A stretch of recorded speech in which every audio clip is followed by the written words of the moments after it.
kurang bantu bakos gitu di Bekasi paku di daharan paku mantap kamari kekurangan stok paku ge dipakai lalap kapan di Indonesia Masya Allah. Nah eta itu di eta Dayak tadi eta di Dayak golok lempang sorangan set asal dikiekeun set kitu kene panas set lempang sorangan eta terketahui ku luar negeri nu bantak Madura sakumaha gagahna cak Gus Dur tidak ditakuti. Madura itu walaupun gagah tidak ditakuti, janganpun orang luar negeri, orang dalam negeri saja tidak takut sama orang Madura. Mah eta cak Gus Dur ngomong ke situ. Tapi yang sangat ditakuti adalah orang Jawa Timur, orang Cirebon, nomor satu orang Banten. Eta Gus Dur kan ngomong gitu kan nyaho karena kagagahan orang Banten. Orang Banten mah ayo goreng dibelem karuan ngerokok. Orang mah cacak. Nyarambung deui. Orang Banten aya naon deui. Ngan ulah coba-coba adu kaki pudoli. Cacak innalillahi.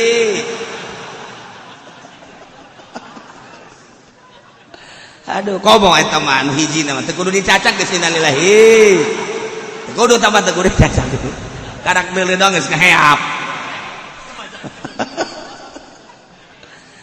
Tapi Gus Dur eta ulah main-main Gus Dur bang ngomong kos gitu. Kan ditanya ke wartawan, Gus sembarangan aja. Kok orang Madura tidak ditakuti, bang kenapa kurang bagaimana? Itu orang Madura gagahnya. Kamu tidak tahu. Cek Gus Dur, lihat Madura itu kan cerulit. Cerulit itu kan kalau digituin tanda tanya. Gus Dur ayah baik Gus Dur mah. Tanda tanya itu kan enggak gagah katanya. Ya cuma tanda tanya doang. Apa iya saya ngebunuh? Apa iya dia mati? Apa iya? Ya, enggak gagah. Kata Gus Dur, ayah baik kayaknya. Sok macem-macem baik. Diulik baik Gus Dur mana naon baik. Nah, mata ke Gus Dur teh sepi di Indonesia. Hayang-aya deui eueuh kuari di NU Ki Hasyim Muzadi orang bacakeun Fatihah mumpung inget jang Ki Hasyim Muzadi pernah ka dieu nyana 3 kali bahkan 4 kali jeung sorangan kemudian nyana sangat mahabah ka dieu kula waktu kamari keur muriang ngalayat ka ditu cuman eueuh kesempatan urang bacakeun ka Ki Hasyim Muzadi mudah-mudahan dihampura sakabeh dosana dilegakeun jeung dicaangkeun di kuburanana bi barakati umil Quran al-Fatihah. Bismillahirrahmanirrahim. Alhamdulillahirabbil alamin arrahmanir rahim maliki yaumiddin. Iyyaka na'budu wa iyyaka nasta'in ihdinas siratal mustaqim siratal ladzina an'amta 'alaihim ghairil maghdubi 'alaihim waladdallin.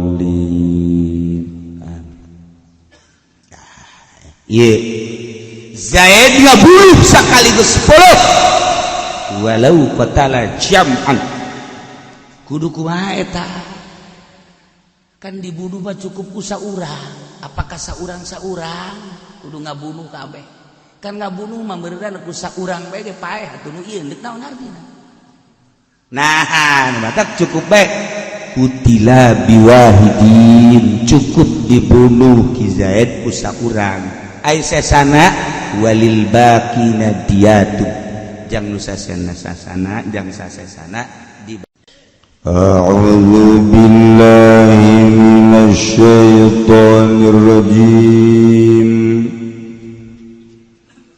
bismillahirrahmanirrahim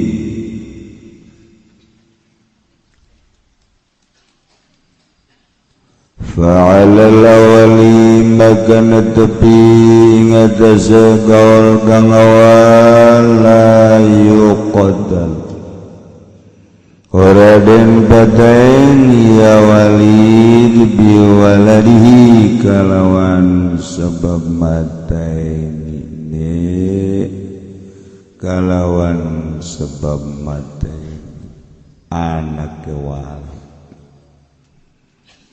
wazimbin lan kafir kang bangsa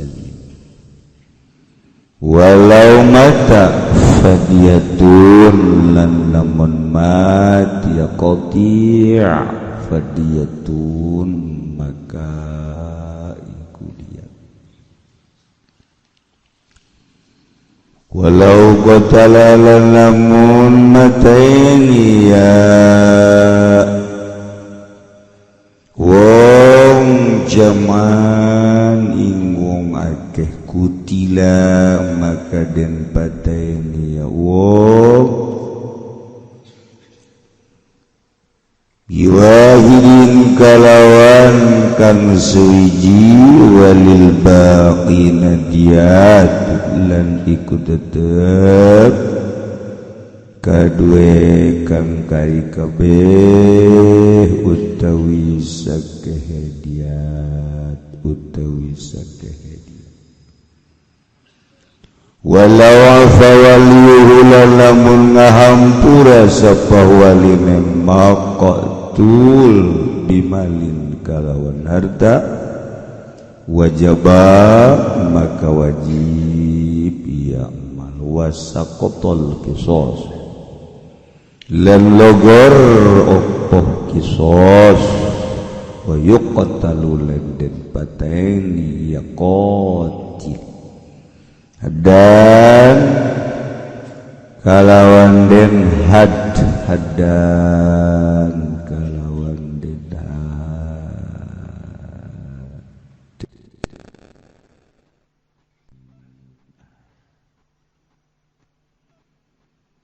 urang masih keneh nyaritakeun tentang hukum qati'ut thariq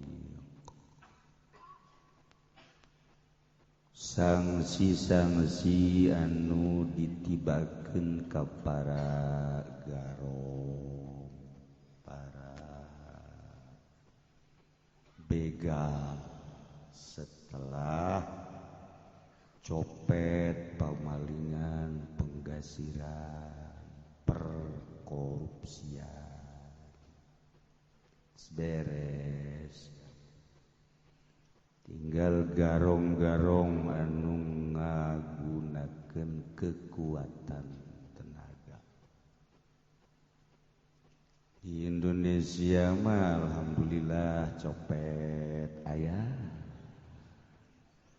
Sunajang sakadar pangreuncem nagara aya.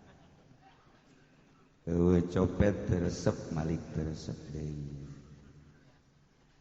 Pamalingan atuh loba. Boro-boro sanagara, sakota, sakecamatan, saimah ge. Kadang-kadang pamajikan leungit kongkoro. Pamalinganana atuh si eta nyaho-nyaho mawa anak eta loba di urang sok urang lamun zarah ke tempat pangzarahan eueun nu menta-menta sepi teu betah ngan lamun aju dipaksa malik teresep deui kudu aya hiji dua budak laletik mah jang pangreuncem di makom terasa makom teh aya nu ngageugeut mun aya nu menta-menta kitu keneh di negara mun nu korupsi teresep nuhun dararae korupsi bupati teh saeutik anu korupsi teh bahasa batur bahasa orang maling. Jadi nuhun kepada bupati nu daek maling, gubernur nu daek maling, nuhun. Maksudnya ke di akhirat orang iring-iring. Inilah bupati kita yang dulu memimpin kita ternyata horenganan bacokok. Iring-iring orang. Deres bupati polisi abri diiring-iring ka neraka pantes kiai diiring-iring ka neraka moal ngan moal aya paling hiji 2 3 4 5 6 7 8 Aduh Gusti Allah. Sabab sorga mah lain jang kiai, lain jang abri, lain jang polisi, jang muttaqin. Uiddat lil muttaqin. Kiai takwa surga janji Allah, polisi takwa surga janji Allah. Ngan pangneangankeun polisi nu takwa, pangneangankeun mun aya deuk dipake jimat. Abri nu takwa aya sok kajusuzon aya pastilah aya ngan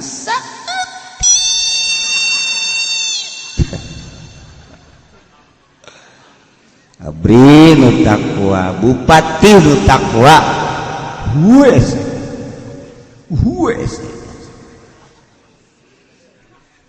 cek bupati jaka aing bae pugu kiai ge hese, aing ge sarua hese, kiai ge hese sarua, kiai ge hese komodia. Nah, datang orang kulon dah, dia mau ke ngambek bae.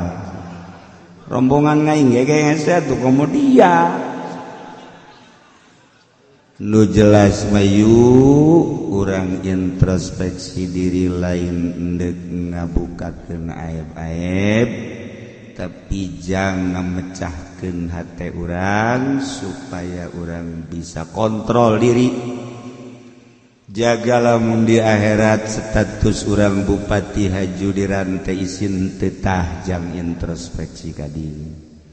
Nu kuari urang di bapa-bapa di bos-bos aing engke urang dirantai ku anak buah dideuleukeun isin teh.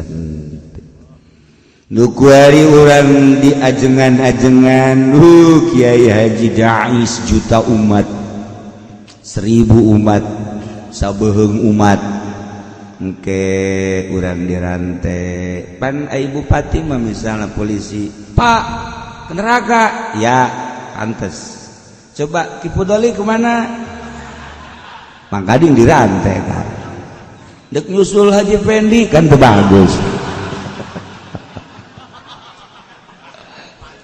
Lah iyalah maksudna jang introspeksi yu urang bebenah diri ulah sampaikan kajaga di akhirat urang digusur diasupkeun ka neraka jahanam. Kuari urang nu pernah ngalakukeun maling tobatan nu encan mulayan ulayan bebener ulah maling. Nu mantak urang ngaji ge nyadar diri urang hayang nyaho hukum-hukum Al-Qur'an, hukum Allah. Coba sih hukumna kumaha ngaji. Urang lamun ngaji jeung kiai parte moal beres sebab niatna ge lain deuk ngaji. Kiai di Golkar lain niat ngaji lain. Di PDI mah komo mah lain. PKB lain sangkilang nu di panggung ge bejana lain ngaji ya setengah ngaji lah. Nah mentak moal nyaho kana hukum-hukum nu asli urang nyahokeun hukum nu asli jang bekal hirup urang hayang salamet urang fid dunya wal tuh lamun maling saya sani soben sarikoh potong leungeun katuhu saepek-epek maling deui kadua kali potong deui suku kenca sadampal geus dikaluarkeun dina nasehatan ai praktek maling deui leungeun kenca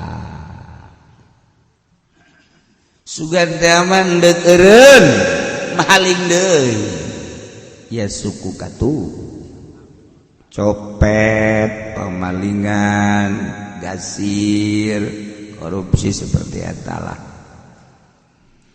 tapi lamun garong malai Zaid ngabegal di jalan nyetopan kendaraan pedagang-pedagang kopilah tanpa pula pilih nyetopna ngandalkeun kekuatan baik sorangan jarang garong sorangan nyana ngandalkeun kekuatan rombongannya adu kekuatan.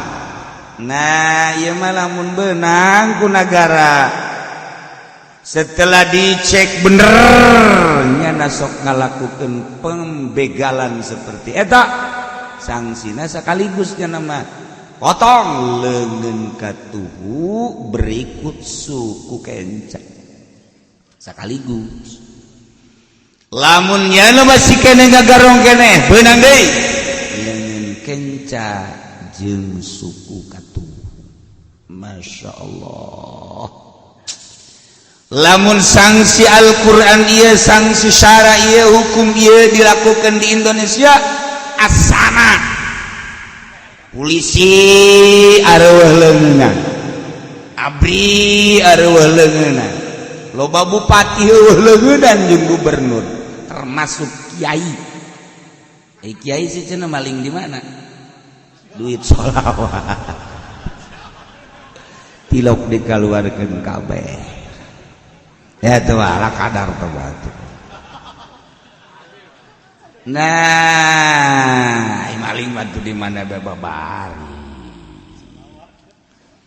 Dubatak urang ngadoa ka Gusti Allah mudah-mudahan urang kabehan diraksa ku Gusti Allah tina penyakit maling keluarga urang pemajikan anak incu urang mudah-mudahan dilindungi tina penyakit maling tatangga urang karabat urang mudah-mudahan ku Gusti Allah dilindungi tina penyakit maling negara urang pejabat-pejabatna mudah-mudahan dilindungi ku Gusti Allah tina penyakit maling jeung korupsi.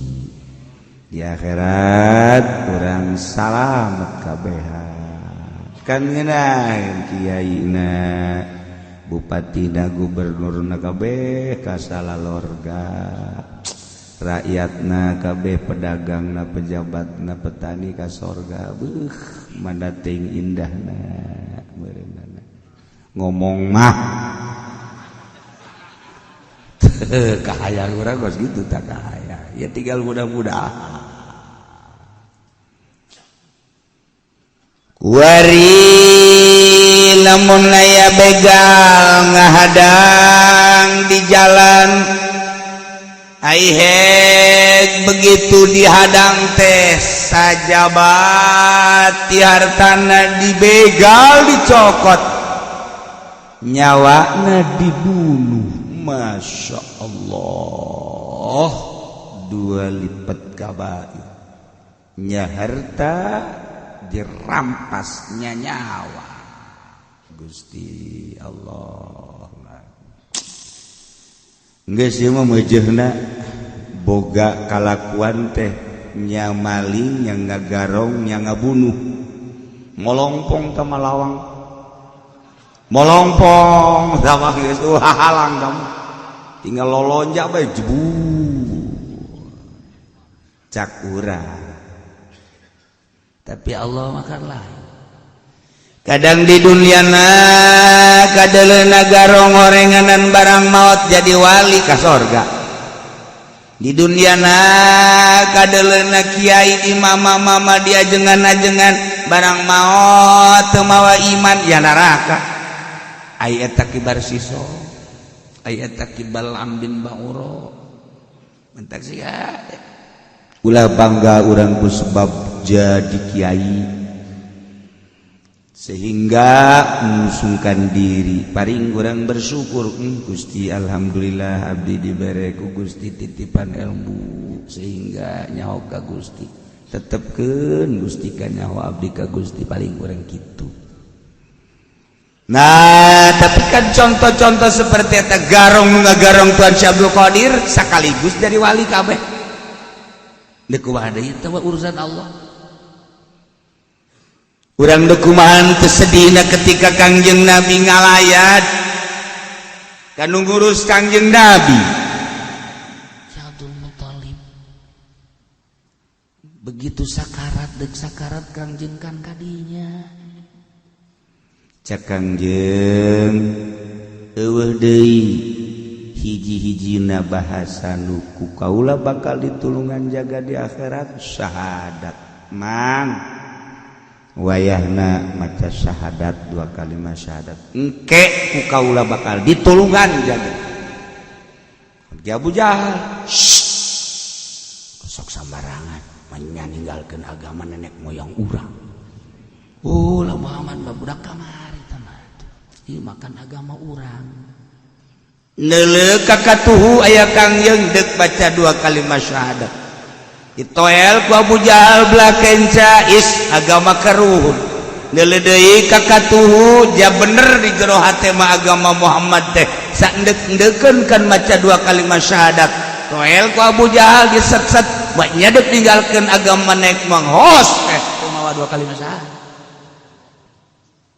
Ceuripan Kangjeng teh ngarumas. Masya Allah nungurusan abdi Gusti. Mun ceuk bahasa urang mah teh gateh-gateh Gusti atuh. Ti leuleutik abdi diurusan ku anjeunna. Bisa jadi kieu teh kapan sabab urusan anjeunna. Musikin deuk nyerang teh kapan nu ngahadangna teh kan anjeunna. Secara zahir nu nyalametkeun teh anjeunna tapi Gusti make jeung henteu dibere bisa ngucap 2 kalimat syahadat. Turun ayat innaka la tahdi man ahbabta walakinallaha yahdi may yasha wa huwa a'lamu bil muhtadin. Muhammad innaka la tahdi sanjana anjeun teu bisa mere hidayah man ahbabta ka jelema nu ku anjeun dipake ka cinta sahabae walakinallaha yahdi may yasha tetapi Allah nu mere hidayah hak peto Gusti tah mah prerogatif Gusti mantak urang alhamdulillahirabbil alam jauh masa urang ka Kangjeng 14 abad nu silam tapi informasi datang ka urang teh hese beleke iman jauh negara urang Indonesia ka Mekah mesti naik kapal laut baheula sabulan belah dia setengah bulan ku udara 12 jam ayeuna 9 jam betapa jauhna tetapi hidayah datang ka kemenang salah saeutik hidayah anu geus nempel di jero hate urang kakarak ahok distakeun saeutik ge berangkat kabeh mun teu ditahan makan nini ngan ditahan bae ulah can wayah ulah mun kamari kiai kabeh siap atuh kosong nagara asana istana pindah istana dibeleuman ngan ditahan ulah eta naon eta teh berangkat tina hidayah teu kuat aing mah ngadenge penistaan teu kuat aing mah ngadenge pencaci makian terhadap Al-Qur'anul Karim ditarohkeun dakwah jeung teuing aing mah paeh yang penting menang ridho Allah ni bae ge deuk berangkat aki-aki deuk berangkat ngadon kari di ditu ulah teh sia ieu mah lain lakon sia ieu mah eta neuk bae cek nini resep bae cenah deuleu polisi karasep cek kana teh sia mah lain demo buru deuk bobogohan. Tapi berangkat tidak hidayah mal bisa katahan lamun kamali teh diulah-ulah ku polisi beak ujianna ngan masih boga perhitungan kek danaonan heulanan kek danaonan heulanan kaulah nah ieu lain masalah demo berangkat jeung teu berangkat tetapi mahalna hidayah ja polisi ge ceurik hatena mah sabenerna polisi boga iman percaya ka Allah jeung ka Kangjeng Rasulullah percaya ke Al-Quranul Karim sanajan nyana berangkat ke halangan di itu nurani nama ceri iman atau dekuah mal bisa kehalangan iman sanajannya ngahalangan kade itu sigana ngahalangan nurani nama cerik Gusti nasib abdi teh kieu padahal mah abdi teh percaya jeung abdi teh ieu teh keheul greget abdi teh ka jelema anu nganistakeun tapi aya dina lingkungan tugas abdi teh mantak eta teh satu sisi nyana teh iman ka Allah di sisi lain nyana tugas ayo siap berangkat tak patonggong-tonggong antara tugas jeung nurani polisi teh kos kitu mantak loba nu kana neraka ge eta kos kitu polisi mah loba nu kana neraka insyaallah loba nu kana neraka eta masalah ai urang mah pan teu bisa mah siap bae tapi kan polisi mah teu bisa aing tugas ya geus kumaha orang papan lamun leuleug biduan goblok teh biduan tolol polisi mah pan ngahalangan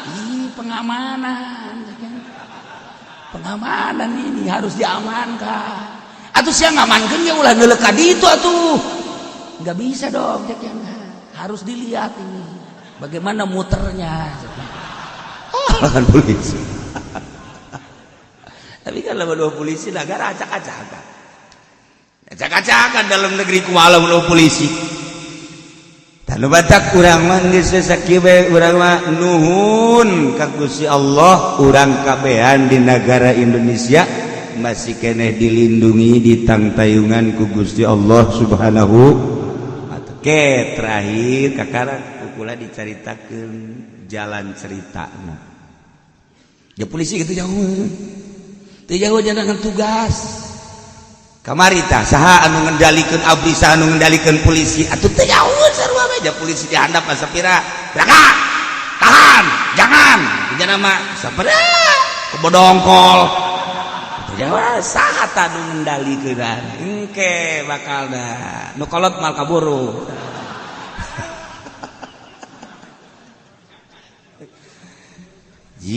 bahkan kuari teh geus ngomong deui gaib-gaib di istana jika di istana orang mah gaib lain sambarangan istana orang mah atuh seluruh istana ge gabogaan gaib nah gaib istana geus mulai kuari ngomong deui teu betah diareunteupan ku penghuni istana nu ayeuna deuk kumaha coba tah beuki rame deui bae kan engke cicena kumaha kiai engke ieu ngaji beulangan macem-macem bae tah ieu mah kakara gaib istana geus mulai hareudang deui berarti kan teu senyawa tinggal kiai be tugasna ngadoakeun kumaha mestina sangat berperan di Indonesia kiai ulah disangka teu berperan kamari berangkat para santri jeung para kiai nu nutup nu nahan kiai keneh bae tapi ge urang nu berangkat kiai nu nahan kiai sebab nu ngendalikeun ge kiai saat ieu wari geus mulai deui bae tantangan ka kiai sebab gaib istana mulai geus teu betah deui badatang deui bae ka kiai cak kipu dole ja eueuh ka aing mah lain kiai sia nya nama muludan rajaban alah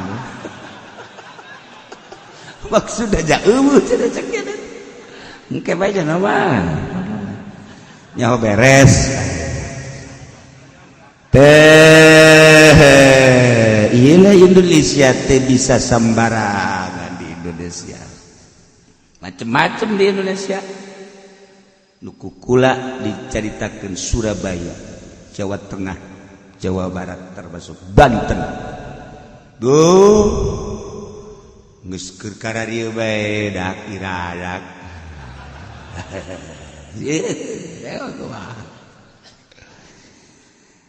gitulah sejarah Indonesia moal luhur Indonesia Belanda datang ke urang Inggris datang ke urang kuari Arab teu semata-mata datang ke urang lamun lain gerak Allah aya hikmah jeung rahasia di balik eta da ieu mah hukum-hukum Islam nagara mana kuari anu eksis ngalaksanakeun hukum Islam sebab kabeh kuari terkontaminasi urang jadi negara liberal kabeh walaupun Timur Tengah kekalahan urang sejak dikuasai ku zaman Wali Songo 1 abad kurang wari terus berangsur makin parah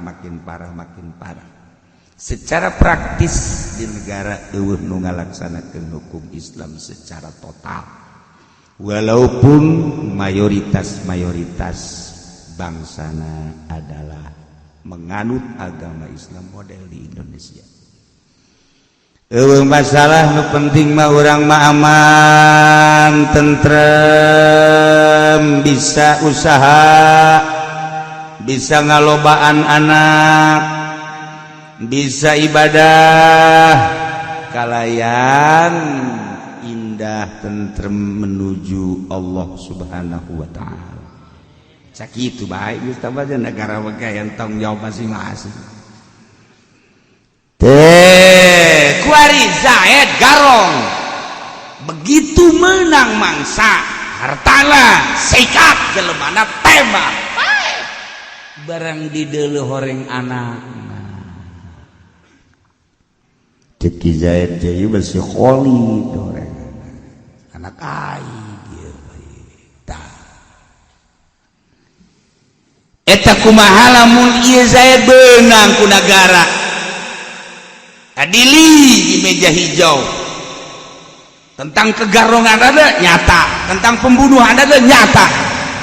Nah ieu Ki Zaid teh apa dikenakeun sanksi bunuh deui walaupun ka anak ieu kan masalahna wa qatlul qati yughallabu fihi ma'nal qisas wa fi qaulin al-had.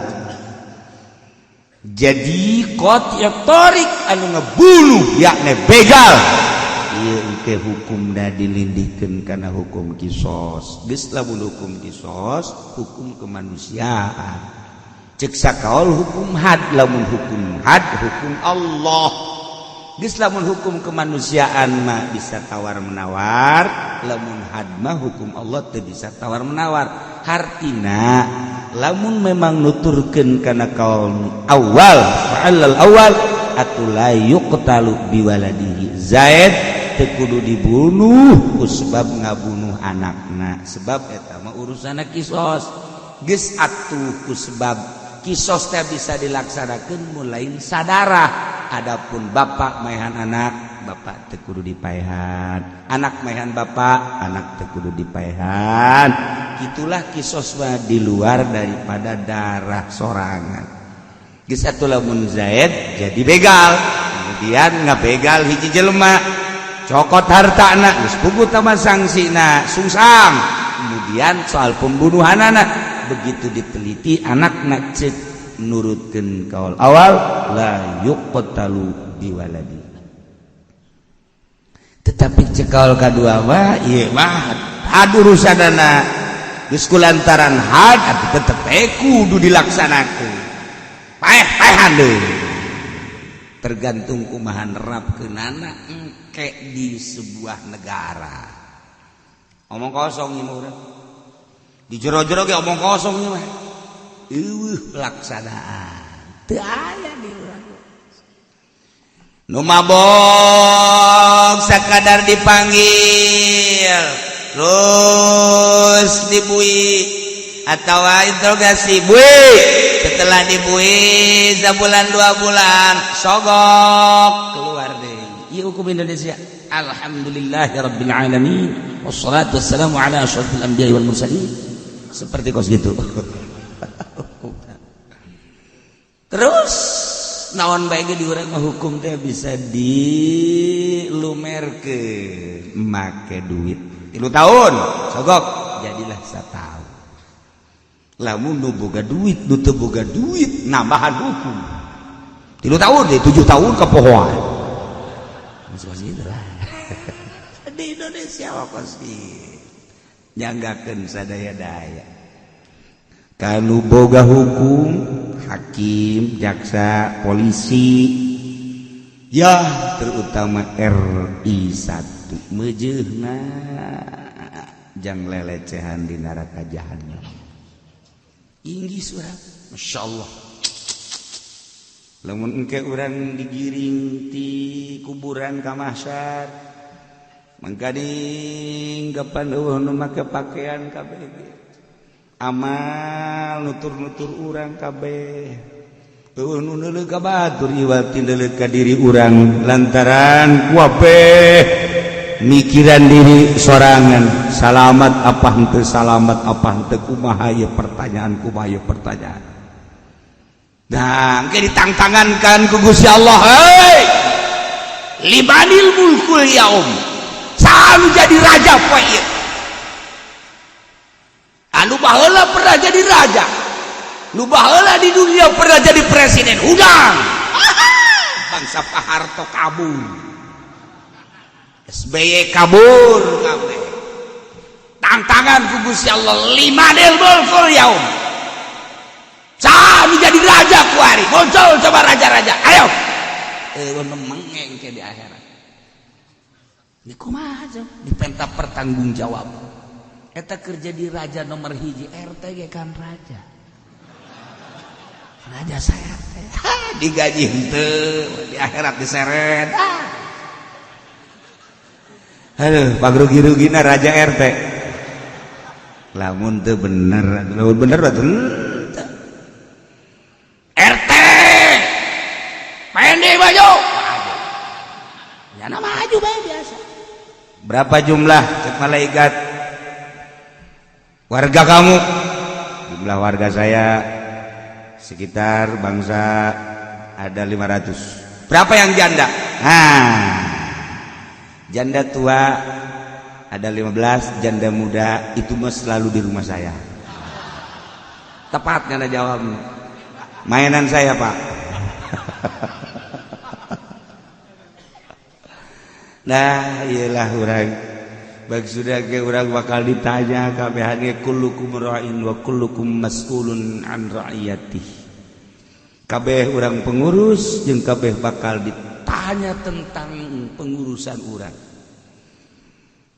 urang sebagai bapak rumah tangga urusan pemajikan urang sebagai ibu rumah tangga urusan imah tangga terus kullukum ra'in wa kullukum mas'ulun an ra'iyati si hade urang bakal ditanya jaga ku Gusti Allah siapkeun pertanyaan-pertanyaan urang jawaban-jawaban urang la yuktalu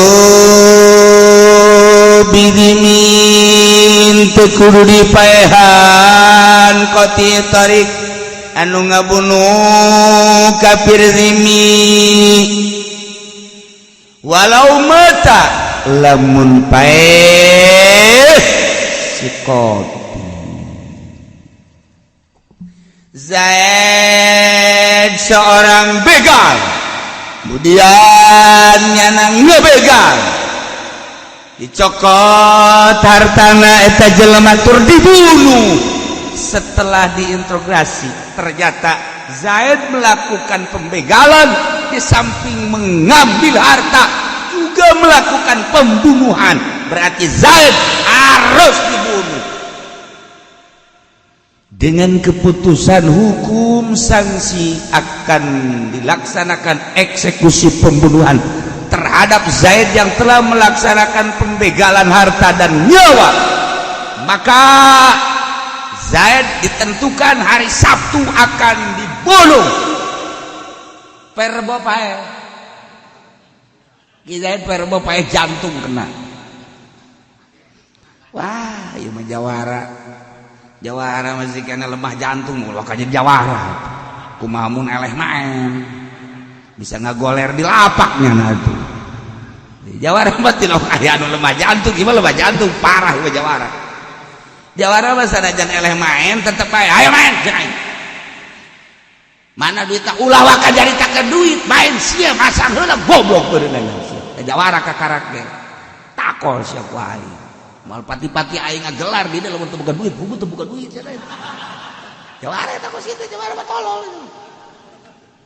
begitu ngoprok menang itu nah hutang sia ku jawara mah kos kitu teu boga kaisi dan teu lain jawara boga kaisin mah karena jelema bener jawara mah teu boga kaisi jawara mah oh main deui sakali deui begitu bangun endek menang itu atuh sama kenapa punya digulung atuh jawara eta malah anu kumaha balik nya indep jang sia tak koprok aing eta jawara kok sih eueuh lemah jantung atuh lamun haju eleh lemah jantung ngahep-hep ulah jadi jawara tapi jadi ustad tah mah ustad lamun ustad lemah jantung loba jawara mah tilok tahan uji jangan tahan banting sebab siapkan neraka jawara lu ngomong lagi surga jang sia neraka jang aing jawara eta nu kos kitu langsung ngomong-ngomong neraka di hareupeun aing mantak aing baik mabok daek zina jeung daek main ge ieu teh geus aing mah geus dipersiapkeun jang di neraka ngomong lagi kos kitu jawara mah tuh mun aing neraka sepi itu jawara itu jawara ieu mah ngajawara ongkos salat ongkos lain jawara mah kos kitu tilok salat jawara mah kecuali haju tobat saya cara Sayyidina Umar bin Khattab wah kakarak teu beunang salah saya tiga kangjeng Nabi salah ya Yahudi ngomong macam-macam ya Rasulullah dani kalau bawa ngomong serahkeun ka kula kos kitu ieu jawara sedep eta gadegna urang siapa Umar ida naon teh geus lamun aya naon-naon serahkeun ka kula dani ya Rasulullah bikeun ka kula geus kada urusan beheung kula teh mah Sina Umar eta kadang-kadang kangjeng Nabi geus ngesem sorangan ka Sina Umar asal aya naon bae Yahudi ngomong dani ya Rasulullah serahkeun ka abdi nu kos kitu mah adrib unu kau kukula eta mah beheungna sok aja beheung-beheung bae eta kan kos kitu jadi lamun Sina Abu Bakar, Sina Umar, Sina Utsman, Sina Ali ngariung jeung kangjeng Nabi eta rame suasana teh rame sebab naon tipe-tipe jelemana kapan gara-gara Sina Abu Bakar Siddiqin luar biasa Sina Umar jawara jadi kan aya nyarita jeung jelema jawara mah kan rame kadang-kadang Sina Umar kecicing we di hareupeun masjid loba sahabat nyaritakeun zaman jahiliyah kan sarua sahabat ge nyaritakeun zaman baheula urang kena memeh urang iman anu urang marabok kana cek Sina Umar goblok sia ngomong nu karar itu teu urut aing sarua jadi rame ke kanjeng Nabi ka di aya naon cek kanjeng Nabi rame amat nah eta teh leuweuk urang di naon kitu gambarkeun kahirupan para sahabat baheula rame nah Zain ngabegal kemudian setelah ngabegal teh nyokot harta jeung jiwana ternyata setelah ditangkap ku negara prospeksi interogasi setelah diinterogasi jelas bahwa Zaid adalah garong telah menggarong harta jeung nyawa eksekusi memeh dieksekusi pae walau mata lamun Zaid seorang garong pae tanpa aya numaehan secara kisos atau had geus atuh ieu teh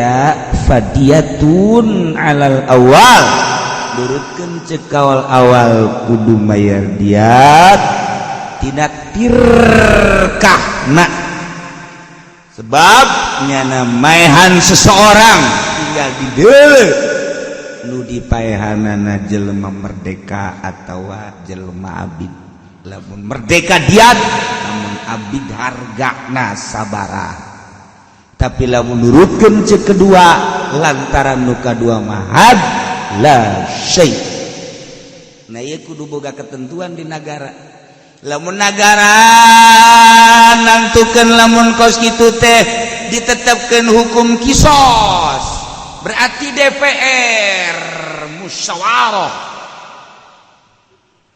membahas tentang sanksi begal nu ngabegal harta jeung nyawa apakah akan ditetapkan hukum kemanusiaan yakni kisos apakah hukum had langsung hak Allah dengan rame-rame di DPR dibahas untuk dijadikan poin-poin hukum.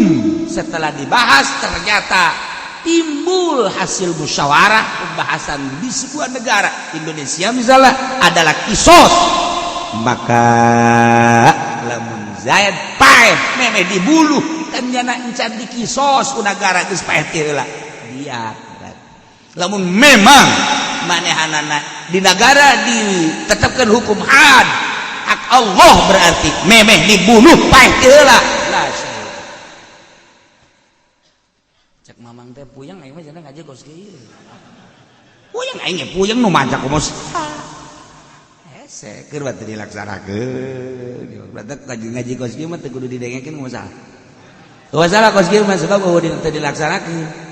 Geus teu kudu didengekeun, cak nu nundutan tuh menangan aing cak mah. Teh aing mah teu kudu ditita ku kiai geus nundutan ti heula. Cak nu hees atuh hebatan aing. Aduh, ngarenjak bae nundutan. Sia teh kiai cenah ngomong-ngomong nundutan. Aing ngarenjak bae tuh.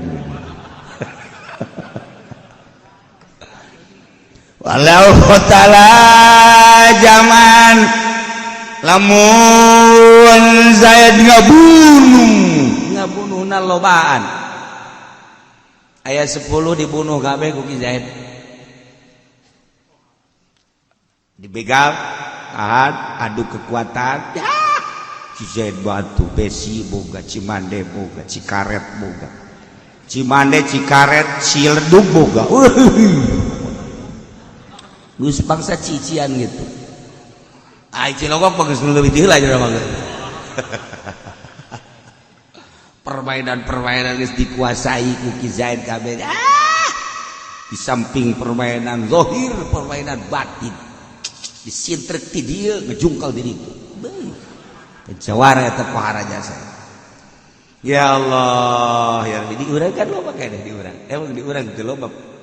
Ke kaulinan mereka Dayak udah disangka di Dayak anu kamari ribut jeung Madura teh anu mantap kaju Madura kabur ka Madura emang kumaha gitu. Urang Dayak turun berantem jeung Madura golok nangan sakadar dikeun kedal set hibersorangan tadu mantap kurang Madura weh comeback Madura comeback. Wah teu kuat tuh golok dikit set berserangan ces kada hulu ces kada beuheung di Dayak disoting kapan ku wartawan luar negeri mantap kajet balik bahaya yang bahaya cehe ieu lamun urang diperangkeun ku ari ieu jeung Amerika ngandelkeun senjata negara urang sabaraha persen kekuatan urang jeung Cina ngandelkeun kekuatan senjata urang sabaraha persen lah nanaonna urang mah lawan Malaysia lawan urang mah Thailand anu bangsa main bola nage henteu kudu ngasupkeun geus ngegerber di dinya mawa bola aya jang mau ujang nyepak urang Indonesia tuh gitu geus atau jeung luar negeri lawan Indonesia main bola jeung luar negeri kiper ge kasih sih tembak ka lu ujang nembak geus kudu ditahan kudu ngagedepak deui tambah setengah jam deui parah kabeh nah ieu lawan Indonesia lakos kana itu urang berantem jeung Amerika moal kuat urang berantem jeung Inggris moal kuat eta mah multi urang jeung Soviet moal kuat urang jeung Australia moal kuat urang Malaysia Thailand eta jeung Korea urang teu kuat eta kan geus lain rahasia lamun neuleuh senjata nah urang moal kuat tapi lamun neuleuh karakter bangsa Banten di Banten dibeuleuh dibeuleuh beak seuneuna ngarokok kene Banten tolol jas urang Banten mah atuh kan urang Banten mah kos kitu di Bekasi paku di daharan paku mantap kamari kekurangan stok paku ge dipake lalap kapan di Indonesia Masya Allah Nah eta itu di eta Dayak tadi eta di Dayak golok lempang sorangan set asal dikiekeun set kitu kene panas set lempang sorangan eta terketahui ku luar negeri nu bantak Madura sakumaha gagahna cak Gus Dur tidak ditakuti. Madura itu walaupun gagah tidak ditakuti, janganpun orang luar negeri, orang dalam negeri saja tidak takut sama orang Madura. Mah eta cak Gus Dur ngomong ke situ. Tapi yang sangat ditakuti adalah orang Jawa Timur, orang Cirebon, nomor satu orang Banten. Eta Gus Dur kan ngomong gitu kan nyanyi-nyanyi karena kagagahan orang Banten. Orang Banten mah ayo goreng dibelem keluar ngerokok. Orang mah cacak. Nyarambung deui. Orang Banten aya naon deui. Ngan ulah coba-coba aju kaki pudoli. Cacak innalillahi. Aduh, komo eta mah anu hiji mah teu kudu dicacak geus innalillahi. Teu kudu tambah teu kudu dicacak. Karak deuleu dong geus kaheap.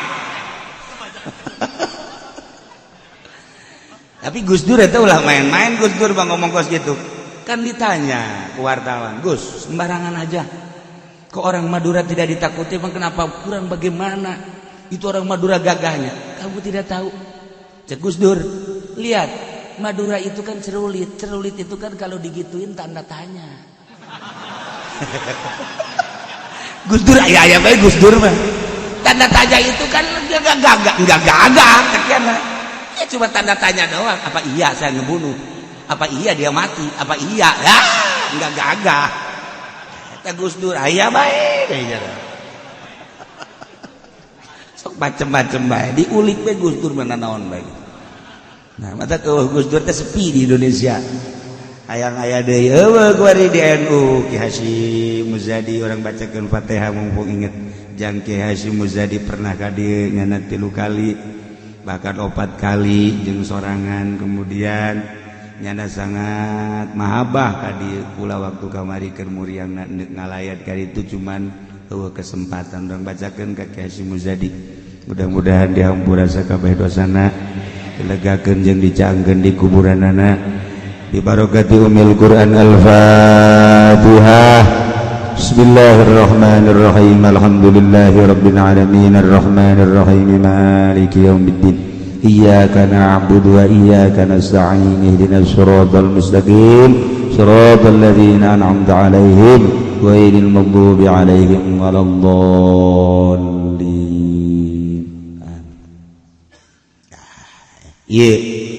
Zaid ngabunuh sekaligus 10 walau qatala jam'an kudu kumaha eta kan dibunuh mah cukup ku saurang apakah saurang kudu ngabunuh kabeh kan ngabunuh mah beneran ku saurang bae ge paeh atuh nu ieu deuk naon artina nah batak cukup bae kutila biwahidin cukup dibunuh ki Zaid ku saurang ai sesana walil baqina diyatu jang nu sasena sasana jang sasesana dibayar diat ti harta ki Zaid lamun nyana mayahana sakaligus lamun mayahana tartib tetep kudu saurang-saurang ieu mah keur carita pikih bari jeung teu bakal dilaksanakeun urang mah ieu manguraikeun sote nguraikeun Al-Qur'an anu dijelaskeun ku Kangjeng nu diijmakeun ku para ulama